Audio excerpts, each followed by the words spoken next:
फिर शुरू हो गई पवन सिंह के एक और नया जोश जलवा। जी हाँ, फिर पूरा बॉलीवुड में दहशत फैला देने चारों तरफ Bollywood film team music team, यहाँ तक कि बॉलीवुड स्टार लोग भी दे रहे जोश बधाई जो उनकी ये वीडियो परफॉर्म दे के। जी हाँ, गाना भी 4 मिनट के बाद और ये गाना के बाद ऑडियो जो वीडियो और वीडियो में एक ऐसा नया प्रारूप देखौले बने जो उनकी फिर सलमान, समीर, सल्लू, रितेश देशमुख और सारा तमाम गोविंदा भी, यहाँ तक भी उनकी ढेर सारा फोटो वायरल हुई बा।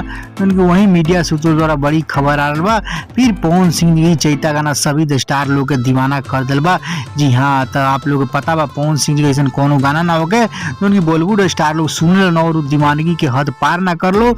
फिर ही नया चैता गाना कटनी ना हुई बलम। जी हाँ, कटनी ना हुई बलम जो आज सुबह टीजर बाद फुल वीडियो भी रिलीज हो गया और रिलीज होते होते ही फिर पूरा बॉलीवुड स्टार लोग के दीवाना कर दिल बा। तो सारा कुछ बताएं डिटेल के साथ, बस पूरा वीडियो अंत तक देखी। उससे पहले एक और रिक्वेस्ट करें आप सभी के, यदि आप भाई भोजपुरिया यूट्यूब चैनल पर नया बनी तो जुड़म जरूर, सब्सक्राइब करके घंटी ऑन कर दें ताकि यही तरह के सभी लेटेस्ट न्यूज वीडियो लाइव सब कुछ पहले मिली। जी हाँ, तक कहल जाओ पवन सिंह जी का चैता धमाका 10 सालों बाद 12 सालों बाद पहला गाना रिलीज मिला जो उनकी कहल जाओ ये ऐसा परफॉर्म फिर नया इतिहास में नया रच देना जो उनकी कहल जाओ ये ऐतिहासिक रिकॉर्ड बना के पूरा बॉलीवुड में गर्दा उड़ा देना। जी हाँ, तो सारा बॉलीवुड फिल्म टीम सलमान, सल्लू, गोविंदा, रितेश देशमुख और काफी तमाम एक्ट्रेस लोग भी दे रहे जम के बधाई उनकी के साथ साथ इनके फिल्म टीम म्यूजिक टीम के भी। जी हाँ, जो उनकी कहल पवन सिंह जी तो सारा बॉलीवुड अभी प्रोजेक्ट बाकी ही बा और उसे जान पहचान तो पता ही बा आप लोग कितना बड़ा बा पवन सिंह के।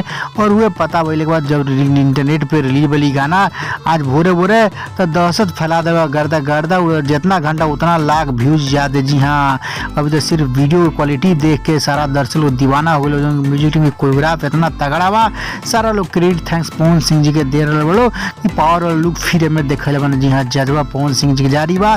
तो यही फिर जान ली पवन सिंह फिर बॉलीवुड में नया धमाका चारों तरफ वायरल हो गया। आप लोग देखनी सुननी ना ये नया चैता गाना जरूर कमेंट नहीं सुनते वेब म्यूजिक के यूट्यूब चैनल पर, उस पर प्यारे से बताइए खबर का लाइक शेयर करी। खूब सही फैन जान लो पवन सिंह बॉलीवुड में जलवा।